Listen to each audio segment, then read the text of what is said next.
प्रतीक दिल्ली में joint family के साथ रहता था, लेकिन जॉब की वजह से अपनी माँ के साथ दूसरे शहर में शिफ्ट हो जाता है, जहाँ उसकी प्रीति के साथ लव मैरिज हो जाती है, जिस पर बहू को नापसंद करते हुए उसकी माँ पूरा समय प्रीति को परेशान करने के तरीके निकालती रहती है। प्रीति, कहाँ हो? सुबह का नाश्ता दोपहर में खिलाओगी क्या? इसमें प्रीति और प्रतीक ऑफिस जाने के लिए तैयार हुए कमरे से बाहर आते हैं, जिसे देख सास प्रीति पर भड़कने लगती है। महारानी, तुम सुबह सुबह तैयार होकर घर का सारा काम छोड़कर कहाँ चल दी? जी वो ऑफिस। हैं? तुम ऑफिस जाओगी तो घर में जो सफाई, नाश्ता, खाने का काम है वो क्या मैं करूंगी? माँ, मैंने उससे वादा किया था कि वो जॉब कंटिन्यू कर सकती है। अरे वाह जी वाह, दोनों आपस में सलाह कर फैसले ले लिए। मैं क्या यहाँ बेवकूफ बैठी हूँ? मुझसे पूछना किसी ने जरूरी नहीं समझा? मम्मी, आप फिक्र ना करें, मैं आज ही रेजिग्नेशन दे दूंगी। प्रीति ऑफिस के लिए चली जाती है और अगले दिन से जॉब छोड़ घर के कामों में लग जाती है, लेकिन साथ ही उदास भी रहने लगती है, जिसे देख प्रतीक को अच्छा नहीं लगता। मुझे पता है तुम्हें अपनी जॉब कितनी पसंद थी। आई एम सॉरी प्रीति। अरे कुछ नहीं होता, बस मम्मी खुश रहनी चाहिए। अब प्रीति अपनी सास को खुश करने और उनका दिल जीतने की जी तोड़ कोशिश करती रहती है, पर सास कभी उससे सीधे मुंह बात तक नहीं करती। इसी तरह दिन बीतने लगते हैं। एक शाम प्रतीक ऑफिस से परेशान घर वापस आता है। माँ, चाची का फोन आया था, दादी की तबीयत बहुत खराब है, हमें दिल्ली जाना होगा। पति की बात सुन प्रीति तो पैकिंग शुरू भी कर देती है, पर माँ वहीं बूत बनी खड़ी रह जाती है। लगता है मम्मी अपनी सास से बहुत प्यार करती हैं, तभी उनके बीमार होने की खबर सुन शॉक में आ गई। ये प्यार नहीं, परेशानी है। तुम तो ऐसे सोचो कि अब से जब तक दिल्ली में हो तुम्हारे अच्छे दिन शुरू। अच्छा, ऐसा क्या है दिल्ली में? वो तुम्हें कुछ ही घंटों में पता चल जाएगा। सास के रिएक्शन और पति की बात से कंफ्यूज्ड प्रीति दोबारा पैकिंग में लग जाती है, जिसके बाद कुछ घंटों का सफर तय कर तीनों दिल्ली पहुंच जाते हैं, जहां घर के अंदर पहुंचते ही लोगों की भीड़ देख प्रीति परेशान हो जाती है।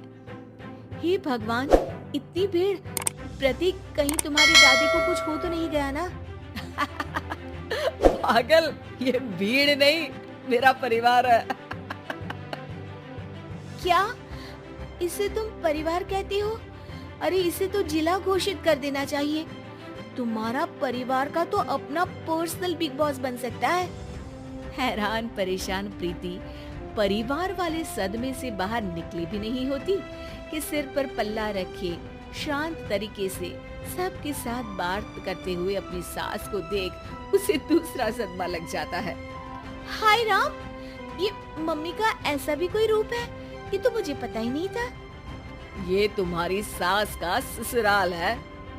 तभी प्रतीक की बहन बोल पड़ती है, यहाँ आपको ऐसी ऐसी चीजें देखने मिलेंगी जो सपने में भी सोची नहीं होंगी। हाँ, ये कुछ दिन तो बहुत इंटरेस्टिंग लग रहा है। सब एक साथ दादी के कमरे में जाते हैं, जहाँ पहुँचते ही उसे दादी की आवाज सुनाई देती है। क्यों रे, सास से मिलने की फुर्सत मिल गई? दूसरे शहर जाकर छूट क्या मिली? तुम तो भटकता पंछी बन गई।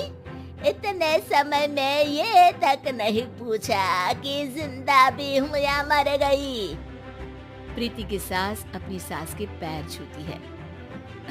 अरे कैसी बात कर रही है मम्मी, आपको तो मेरी उम्र भी लग जाए। अरे बस कर, ये झूठी उम्र देने वाली बातों का दिखावा ना कर।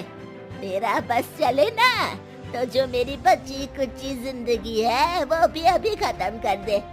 अरे बहू कहाँ है? इस पर सास प्रीति को दादी से मिलवाती है।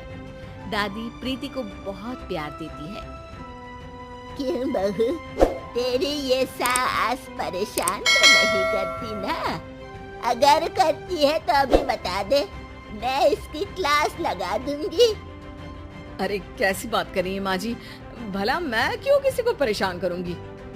प्रीति अपनी सास का ये रूप एंजॉय कर ही रही होती है कि तभी चाची वहाँ आकर प्रीति को अपने साथ ले जाती है।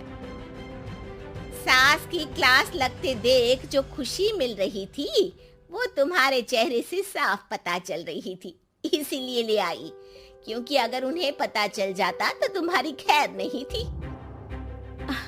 थैंक यू चाची जी। चाची और प्रीति घर में झूले पर बैठी बात कर ही रही होती है कि उसकी सास भी वहाँ आ जाती है। मतलब यहाँ सारा काम मैं करूँ और तुम बैठी हंसी ठिठोली करो? अरे चलो जाओ खाना बनाओ। सास प्रीति को डांट कर काम करने भेज देती है, जिसे दादी देख लेती है और एक बार फिर सासू माँ की क्लास लग जाती है, जिसे पूरा परिवार मजे से खड़ा होकर देखने लगता है। क्यों रे, मैंने तुझे काम बोला और तू उस बच्ची को परेशान कर रही है। सास की कोई इज्जत रह गई है इस घर में या नहीं? यहाँ खुद की सास होते हुए भी ज्यादा बड़ी बन रही है। अब नहीं मम्मी जी, मैं तो बस थोड़ी मदद के लिए बोल रही थी। सास रसोई में जाकर काम करने लगती है और दादी प्रीति को लेकर वहाँ से चली जाती है। इसी तरह एक हफ्ता बीत जाता है, जिसमें दादी अपनी बहू को डर, इज्जत और प्यार का फर्क समझाती रहती है और प्रीति उसका मजा लेती है।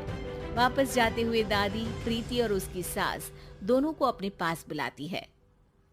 मेरी बहू जिद्दी और अड़ियल है, इसलिए उससे हमेशा सही काम करवाने के लिए मुझे सख्ती करनी पड़ती है। लेकिन तुम्हारी बहू अच्छी है, तेरी खुशी के लिए वो अपनी जॉब और सपने भी छोड़कर घर में बैठी है।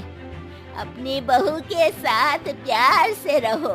और प्रीति, अगर अभी भी तुम्हारी सास परेशान करे ना, तो फिर तुम्हें पता चल ही गया है कि शिकायत कहाँ करनी है। जी, अपनी सास के ससुराल में उनकी सासू माँ के पास।